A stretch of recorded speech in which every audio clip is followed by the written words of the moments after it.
Hey, welcome back to another episode of MT Me. I'm Marcos. I'm Andy. And this week we got one movie, two shows. We got Mrs. Davis, we got Dead Ringers, And and Ghosted. Ghosted. Yeah. So sit back, relax, and hang Try out to with enjoy. us. And the first show we have this week is Mrs. Davis on Peacock. And Mrs. Davis, in case you are interested in watching this show, is the world's most powerful artificial intelligence, AI, who is intent on controlling everything. And Betty Gilpin, who plays Sister Simone, aka also Liz Abbott, becomes this character that has to take on Mrs. Davis. So it's basically the nun versus the artificial intelligence. Yeah, it's kind of weird. It's kind of a take on what's going on in the culture, I guess, now, how they perceive the future might be, where we're all just trying to grasp for points or attention, throughout the social media aspect of it. In the show they give you, or the AI will grant you these things called wings, and it's like an AR thing where you hold your phone up and you see the wings floating on your back, and so that's like the ultimate Everybody's prize. goal. Everybody's goal to get the Want to wings. get our wings. I want to get our wings, yeah. And so and the AI gives the people missions to go on, and if you complete the missions, it brings you closer to that goal of getting your wings. So. But then at the same time, it's kind of interesting because the AI is also portrayed as this evil persona, because you've got, I know this is going to sound really weird if you haven't seen it yet, but there's a character that the nun is apparently married to, Jay, played by the actor Andy McQueen, who is actually supposed to be Jesus.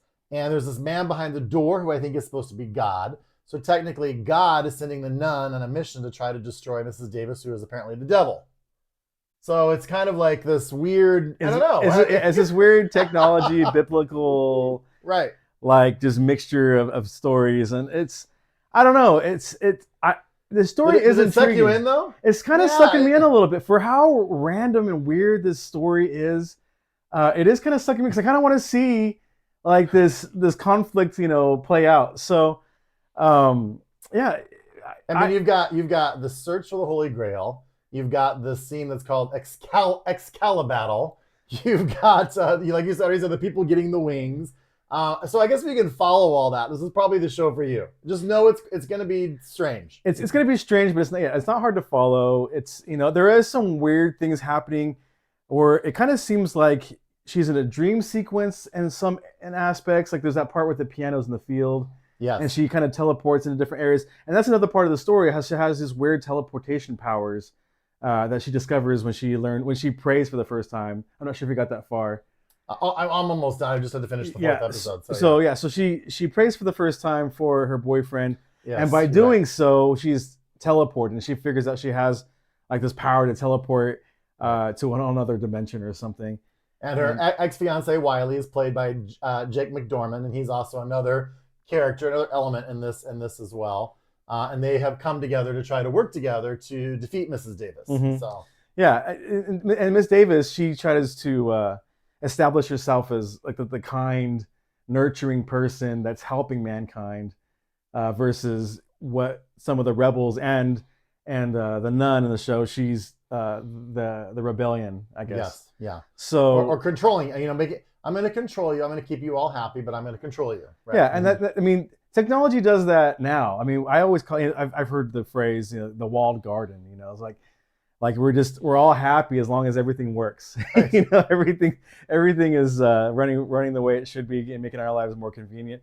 And I just think that that going down the line, that could be a possibility. I mean, we're seeing it now, in a lot of aspects. This comes from the mind of Damon Lindelof. If anyone knows him, he did Lost, he's done Watchmen, Leftovers, all the new Star Trek movies, and World War Z. So when I knew that he was behind this, I really had high hopes for this. Mm-hmm. There's only four episodes currently available on Peacock. I know there's going to be more dropping each week.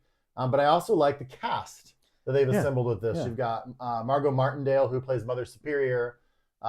David Arquette, who plays her father. He came out of left field. Yeah. And then I love the show Evil, and Katya Herbers, who's from the show Evil. She actually pops up as the banker Matilda, that she has to chase down in episode 3, and Excalibattle, the whole scene. And yeah, it's just okay. So anyways, so let's get to it. What do you think? What would you give this as a rating? I'd probably give this show a 6, maybe a 7. Let's go 6. I'm gonna go 6 as well too, and I only think it's because it definitely sucks me in, but there's so many things to me that I just think are a little too weird for me to widely encourage people to watch this, because you need to understand that if you are watching this, this is a strange show. Yeah, this is not for just, I mean, it's light. The show is not heavy at all. It's something you can watch, you know, just regularly without getting too involved with it. And borderlines on absurdity at times. It borderlines on absurdity. But yeah, it does deal with some heavy topics, but they've done lightly. Mm-hmm. I think the show could go somewhere. I mean, I don't, we'll see, how it plays out. There's a lot of, like actors. So the show, you can't figure out who's who because everybody is trying to do everything to get their wings. And so, the people are pretending a lot to be something that they're not. And so you kind of have to like follow this thing where it unfolds in these layers where it's like, oh no, he was an actor, right. Or he was an actor, or he was not really doing it. There's motives behind everybody's intentions. So. And because this is such a different show, if you've seen it and you have, you want to share with us what you think it would be rated, we'd love to hear from you as well. Yeah, post in the comments, what you think about the show. And if you know any other crazy shows, this is a crazy show day. It's crazy. It's today, the whole episode. The whole episode is a crazy show. But yeah, check it out. The second show that we watched this week is another limited series. It's called Dead Ringers. It's on Amazon, and it's a new version of the 1998 Jeremy Irons psychological horror thriller written by David Cronenberg about two identical twin gynecologists. And Jeremy Irons played the original character in the movie. He played the Mantle brothers. He played both parts, obviously, who have a lot of issues. And in fact, in that movie, one of the twins ends up killing the other twin. And then both are fired from their jobs because they end up having a whole bunch of problems as gynecologists. But in this new version, we've got a total twist here now because we've got Rachel Weisz. Rachel Weisz. How do you say her last name? Rachel Weisz? Weisz or what? I don't know. I think it's Weisz because I think it's like, German. German. Okay. So, but he and I both like Rachel Weisz. We've talked about her before. Mm-hmm. So definitely we wanted to see her. And she now plays, instead of the Mantle brothers, she plays the Mantle sisters. Right. Once again, identical twins. Both are gynecologists. Same level of issues and intensity. All I can say is Rachel Weisz is a great actress. She's always all in. Yeah, the show is kind of weird. It's kind of drawn out to where it was a kind of a struggle for me to watch this show. I mean, it's very graphic, and in the first episode, do not watch the show while you were eating, by the way. Yeah, because of how intense the graphic nature of it is. But just from the first episode, it was really hard for me to get through, and I was actually surprised you finished it because there was so much gratuitous language that it didn't seem like it fit. Like it just seemed to be language to be provocative or just to be absurd. So for me, I was taken out of it right away because I was like, how many times is she going to use this word in every sentence? I'm like, okay, I get it. She likes to use this word. Right. And so, but what's funny though, is in the second episode, they kind of call her out on it. And the lady's like, can you stop cursing in front of the kids? Yeah. So, but yeah, I don't know. This show, like, again, I had a hard time getting through it. For me, it was long. There was no payout. Like I finished. You didn't finish the whole thing, right? No. Yeah, I finished the whole thing, and for me, there was no payoff for the show, and the way they try to add twists, and there was music in it that tried to make it seem like it was a horror movie, or they try to add some suspense to it, but there really wasn't any suspense in the content. It was just music to be music. Like I just saw, for me, there's a lot of things thrown in there just to try to make it do something that I don't think it really was. I think when you originally brought this one to both of us, I was excited because I had seen the movie. Now, granted, I always thought the movie was weird and strange, but the movie was almost 100 minutes, almost 2 hours of what they have now turned into. What? 9 hours. It's like, because the first two episodes were over an hour long. So, so it's 6 episodes. Yeah, and so I agree that it's kind of drawn out. I don't really feel like there's any other memorable characters in this other than Rachel Weisz. I mean, I know I could tell you who they are and what they did, but none of their performances really stood out to me. Yeah. And again, it was strange because I agree. The language was unnecessary, and then also just the what they showed, I don't necessarily think was necessary either. I mean, We know they're gynecologists. They showed us they were gynecologists, but within the first 15 minutes of the episode, we're watching a live birth scene. And I just was like, wow. I mean, it was just not... Left nothing to the imagination. No, so, not at all. So I don't know. It's definitely, this is not light viewing. No. This again is very hard to watch. If you are a fan of the original Dead Ringers, the Jeremy Irons version, you might want to watch this to see how it compares. But or so Rachel, far, yeah, or Rachel Weisz, yes, exactly. Hers, yeah. But she does a fantastic job in her role in acting. I just don't think that the content or the story was written, because I know that when I looked it up, it said the book or the story or the movie, was adapted to being this television series, and I think they stretched it out for no. There's lots of things in there that really don't make a lot of sense. It doesn't really adjust the story of anything at all. But even in what I've seen, the first couple episodes, there's not a whole lot of payout. I keep watching it thinking, what's gonna happen? What's gonna happen? And you can tell that she's playing the two roles, the sisters who now are kind of in this conflict and coming against each other. But again, I just don't feel like there's a whole lot of payout.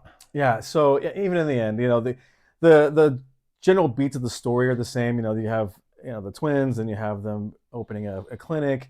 I think I read in the original one that there was a lot of drug use. There isn't a lot of drug use in this one, but it was more like these psychotic breaks in the characters, and they do some crazy things, and there's like a lot of separation anxiety at some point, and Rachel's character, what the good one or the more outward one is, right. She kind of loses her mind a little bit. Elliot, yeah, she loses her mind a little bit, and it goes on this rampage. That was one of the interesting things, because they were Elliot and Beverly, and I thought that was strange that you had a female character with kind of a male name, but the original they were also Elliot and Beverly, and you had Jeremy Irons had a character whose name was Beverly, right? So, so same name, same characters, kind of the same plot. Only this one seems to be a lot longer. Yeah, it's a lot longer. I don't think it was. I mean, I didn't see the original movie, but to me, this didn't seem like it was necessary to redo this series. But who knows? I mean, there might be people out there that like it, but rating? Yeah, I'm gonna give this one like a 4, like maybe a 3. Yeah, it was. Well, I had already settled on a 4 too, and I hate to do that because I do think Rachel Weisz is a phenomenal actor, but this material, it was just not the best material, and again, it's really hard to watch. If I don't know how anybody, besides if I wasn't doing this show, I wouldn't have stuck it out through the whole thing, because it was like a slog. I was just like, okay, what's next? There's intense music. What's gonna happen next? Yeah. And nothing happens. So it sounds like Dead Ringers gets a solid 2 thumbs down from us. Yeah. But yeah, if you're inclined, check it out. So, and the movie we're watching this week is Ghosted on Apple TV. It's got Chris Evans. Hey, Captain America. That wasn't even planned. It's just what was ever clean in my closet. And Ana de Armas. It's about this spy who Ana de Armas. She's the spy, and she kind of befriends Chris Evans. It turns into this romantic relationship. What did you think, Andy? I thought it was different. I like this. I like the whole switcheroo that it was. This guy falls for this girl, and then she's a spy, and he thinks that she doesn't like him because she's not reaching out to him, but she really doesn't like him because she's off trying to save the world.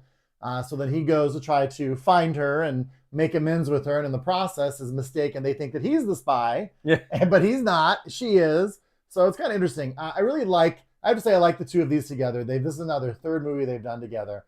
They did Knives Out back in 2019, but in Knives Out they were kind of on opposite sides. And then they did Gray Man. They didn't really share a whole lot of screen time together in Gray Man. That was with Ryan Gosling. I didn't see that one. Oh, it was on Netflix too. It's pretty good. Okay. It's an interesting one. I don't think it's as good as this.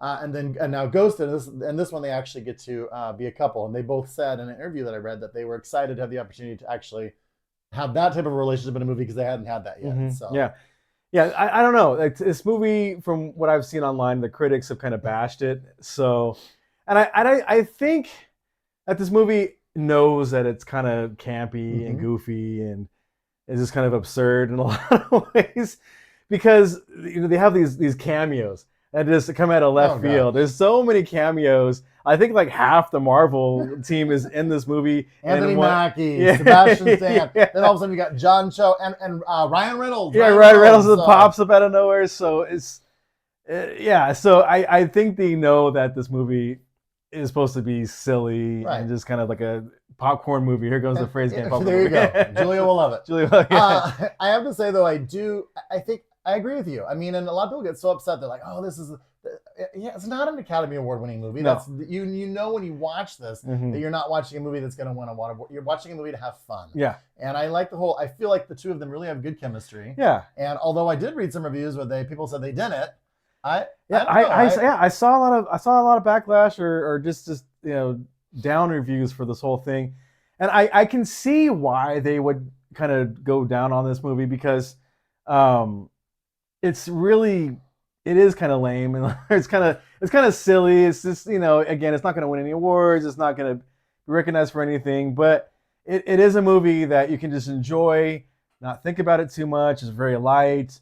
And just kind of just going with it, you know, with low expectations. And I think the regular cast too. You've got Adrian Brody, Tate Donovan, Amy Sedaris, and I like the whole idea that he's, you know, an adult male that had moved back home, and his family is anxious to get rid of him. So you've got that kind of comedic twist with the family, which is kind of fun.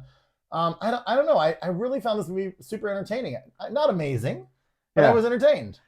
Yeah, I mean, yeah, I wasn't super entertained, but I got that they were not taking themselves seriously. So knowing that, I was like, okay, it is what it is. It's not, you know, it's not exciting. I mean, there's some exciting parts, but it's just, I don't know. It's kind of hard for me to put into words that it's bad, but it's also not that bad. So, bad in a good way. Bad in a good way, yes. But yeah, what would you give this movie? I think just based on the chemistry between DeArmas and Chris Evans, I really liked. I thought they made a really good couple, and the fact that to me it was entertaining. It was a fun escape, and after watching some of the heavy stuff that we'd watched this week, I really enjoyed it. I think this is probably going to be higher than you, but I think I'm going to give this a 7. Ooh, yeah. No, I'm going to probably give this like a 5. A 5. Okay. Oh, 5. Being fair. You know. And I think the reason I give it a 7 is because if this was on TV, I'd watch it again. If it was in the background, I'd watch it. I'd let it go. It's definitely something you can watch, you know, on Thanksgiving or Easter on a holiday when people are around, because you really don't have to keep up with it. Right. You know, it's paint by numbers. You know what's going to happen from start to finish. They're going to fall in love. They're going to kill the bad guy. They're, you know, they live happily ever after, and so it is that formula. But if you're definitely looking for something light and fluffy and not heavy, this is for you. Yeah. Definitely go check it out. Hey everyone, thanks for sticking with us at the end of the show. Again, we do really appreciate it. All the support you've given us has really helped us out. You know, it keeps us going. You know, and I do appreciate that. Don't forget, just two awesome dudes here giving you TV and movie reviews as best we can. Yeah, and don't forget to check out our Facebook page. You know, sometimes we put up things, you know, for our group. Yeah. And we went over 200 on our Facebook page this week. That was kind of cool. Yeah, so. Thank you everyone. And so there's a lot of things coming out. Lots, so many new shows. I mean, TV anymore is so different with all the streaming and all the shows that are coming out.